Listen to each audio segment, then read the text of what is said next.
Okay, pakilala mo Opo. na. Eto, dalawa sa sikat na artista dito sa Kapuso. Palakpakan po natin, Andrea Torres and my ex, Micael. My ex talaga?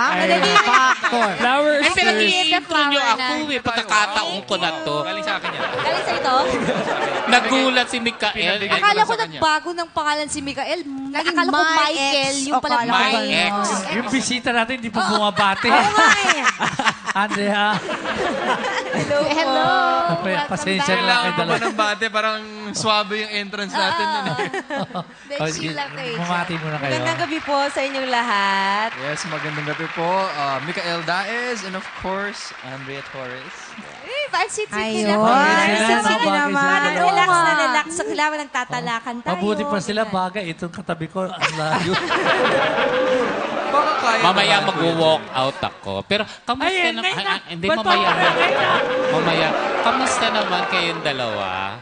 Masaya. Sobrang saya. We're Bukod good. sa relax at sweet na Lagi sweet. kami nagkita kasi hindi lang kami nag-teleserye, may bubble gang pa kami. Wow. Together.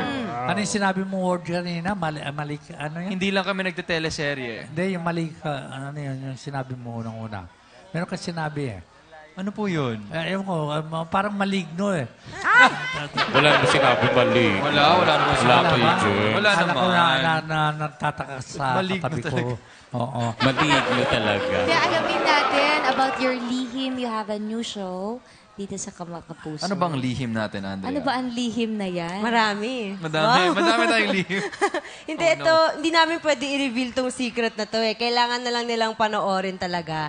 Pero ang masasabi lang namin, sobrang kakaiba yung storya niya. Parang first time na ginamit yung ganitong konsepto. Concept. Tama, yung premise niya kakaiba. And gusto ko yung yung may lihim talaga kaming lahat eh. Pero ibang-iba ba ito dun sa konsepto ng last show nyo together with a smile? Ay, sobra Yes. po. Yes, worlds apart. Siguro parang extreme siya, no? Ito yung With a Smile. Ito yung Ang Lihim ni Ana Sandra. And siguro yung only common thing sa dalawang teleserye ay ang love story. Your Kasi love story pa rin ang lihim ni Ana Sandra. Teka, kanina pa namimilipit si Ian. May gusto itanong si Ian actually, Gusto Kuya mo Germs. itanong kay Andrea. Sige, Hindi, Ian. tayo tatanong ko lang, ano yung, kasi na-compare yung new show nila sa Kambal ni Eliana, tapos yung Alakdana. Kokak. And this, Ayun, this, parang and this. naku-curious. Coca? Kokak, yan katabi nyo. Alakdana, ayun, tsaka yan. Dami rin namang nickname. Kawawa naman ako. Oh, hindi ba gumawa ka ng coca? Ano ba? Echoserang frog. Echosera yung Kuya Germs, oh. Coca sa Ingles. Oo. Para love triangle. Ano? So yun, tayo Kinompare. naku-curious lang ako kung ano yung magiging pagbabago naman ni lihim ni Ana Sandra. Siguro in terms of anyo. Oo, yung no? anyo. Yung physical yung appearance creature, mo ba? anong nangyayari. May lumalabas bang buntot Wild, bigla? ano? Ganyan. Wild. Wild Yun lang yung ang bago masabi niyang namin. form. Yung Oo. bago Wild. niya, Wild. Meaning Wild. nagkakapangil siya, nagkakaroon siya ng mga... Ay! Nahahati ang Sana katawan, naman. parang ganyan. Ayun. Ay! Wild. Tama, Parang tama. babaeng Very nawawala wild. ka sa sarili dito. Parang ganon. Pwede rin.